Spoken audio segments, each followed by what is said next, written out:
নগাঁৱত বাইক চুৰি চক্ৰ উৎখাত উদ্ধাৰ তিনিখনকৈ চুৰি বাইক নগাঁও আৰক্ষীয়ে এক অভিযান চলাই চাৰিটাকৈ অবৈধ বাইক চোৰ গ্ৰেপ্তাৰ কৰে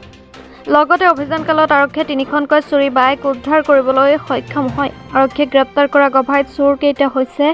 নগাঁও কেন্দুগুৰিৰ হবিবুৰ ৰহমান কোচগাঁৱৰ সুলেমান আলী চতিয়ানৰ নজৰুল ইছলাম আৰু মকছিদুল ইছলাম নগাঁৱৰ কেইবাটাও অঞ্চলত দীৰ্ঘদিন ধৰি চুৰি কাৰ্য সংঘটিত কৰি আহিছিল চোৰকেইটাই নগাঁৱৰ পৰা দুচকীয়া বাহন চুৰি কৰি বহিৰাজ্যত বিক্ৰী কৰিছিল চক্ৰটোৱে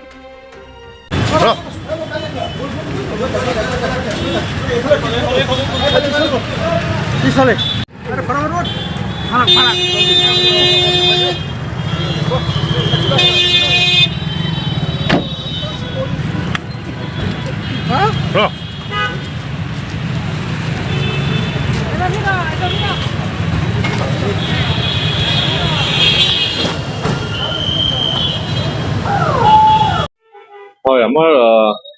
মাজতে আমি বহুতখিনি ইনফৰমেশ্যন পাই আছিলো যে হয়বগাঁও অঞ্চলত আৰু নগাঁও সদৰৰ আশে পাশে কিছু চুৰি ঘটনা সংঘটিত হৈ আছিল অকল বাইকেই নহয় অন্যান্য ধৰণৰ চুৰি হৈছিল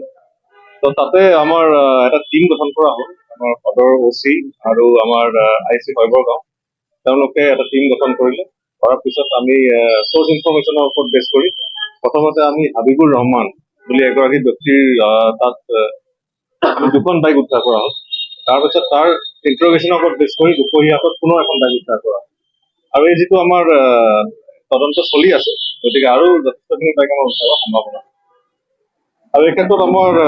নগাঁও PS কেছ নম্বৰ 187/25